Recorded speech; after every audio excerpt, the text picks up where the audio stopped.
ये साफ दिखता है कि आज शायद डीजीपी उनकी नहीं सुनता है, होम सेक्रेटरी उनकी नहीं सुनता है, या जिले के कप्तान उनकी। मुख्यमंत्री बहुत प्रदेश ने देखे हैं, चौधरी देवीलाल जी देखे, बंसीलाल जी देखे, मगर ऐसी लॉ एंड ऑर्डर की सिचुएशन और ऐसे बयान शायद किसी मुख्यमंत्री के इतिहास में नहीं आए होंगे जो सैनी साहब के आए। और मैं कंप्लीट फेलियर मानता हूँ एज होम मिनिस्टर अपने सुप्रिटेंडेंट ऑफ पुलिस, रेंज के आईजी और डीजीपी पर नियंत्रण नहीं ला पाए। नहीं तो अब तक झांसी के एसपी का बदलाव हो जाना चाहिए था, क्योंकि 4 दिन घटना को हो चुके हैं। एक जवाब आता है कि जी ट्रेस हो रहे हैं, पहचान हो चुकी है। अगर पहचान होने के बाद भी 4 दिन ट्रेसिंग के लगते हैं तो फिर मुझे नहीं लगता ऐसे अफसरों को जिले में रहने का कोई अधिकार।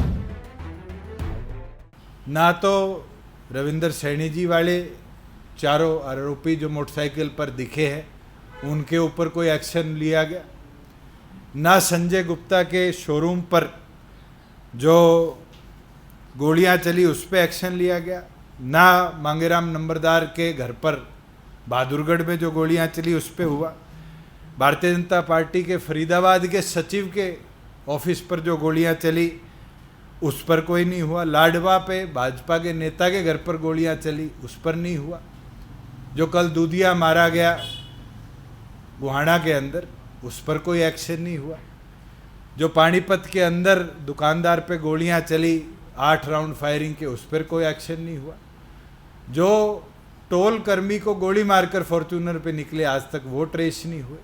अगर मैं आपको घटनाक्रम हरियाणा प्रदेश की बता दूं तो पिछले 100 दिनों के अंदर शायद 200 से ऊपर आपराधिक घटना है, और मुख्यमंत्री ब्यौरा दे कि उन 200 आपराधिक घटनाओं पर कितने आरोपियों को दबोचा गया है, कितनों के खिलाफ एक्शन लिया गया और कितने आज सलाखों के पीछे। सिर्फ एक घटना जो दिल्ली एसटीएफ के, दिल्ली क्राइम ब्रांच के लोग हरियाणा पुलिस के साथ मिलकर दिल्ली में हुए क्राइम के विरुद्ध में लेते हैं, क्या मुख्यमंत्री उसका श्रेय लेना चाह रहे हैं?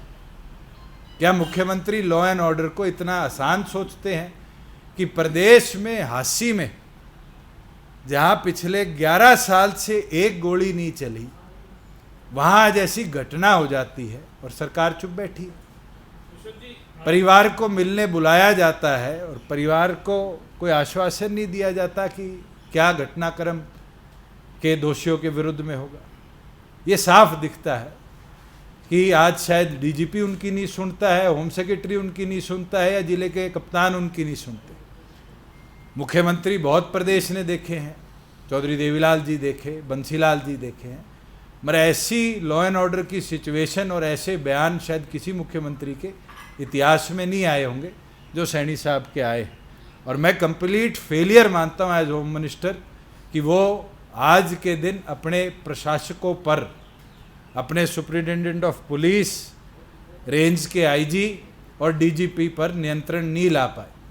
नहीं तो अब तक झांसी के एसपी का बदलाव हो जाना चाहिए था, क्योंकि 4 दिन घटना को हो चुके हैं। मेरी स्वयं 2 बार वहाँ पर जो कमांड पे ऑफिसर थे उनसे बात हुई।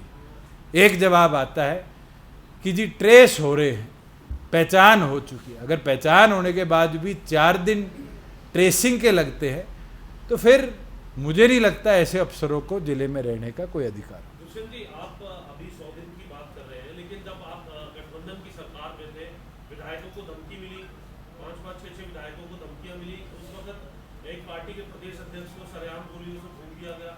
उस वक्त भी जो स्थिति है वो उसी प्रकार से। जितेंद्र जी, अगर मैं 4.5 साल की मानूं तो कभी शायद आखिरी के 2 महीनों का तो मैं नहीं बोल सकता, 4.25 साल में ऐसा कोई घटनाक्रम देखने को नहीं मिला जहां अनट्रेस्ड चीजें रहेगी।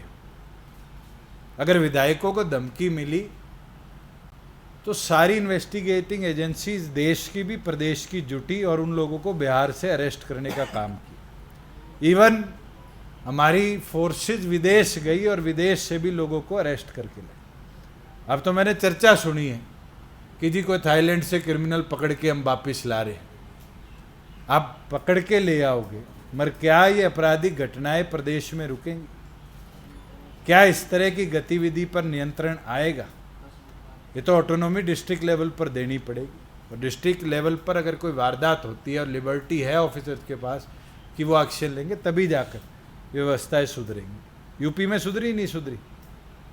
आज दिल्ली के अंदर आप घटना सुनते हैं कोई इतनी बड़ी हो जाती।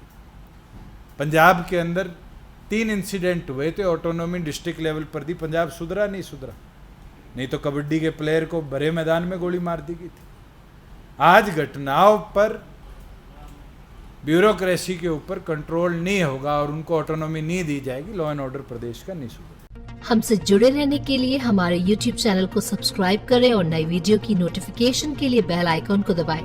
अगर आप ये वीडियो Facebook पर देख रहे हैं तो लाइक जरूर करें और ज्यादा से ज्यादा शेयर करें। धन्यवाद।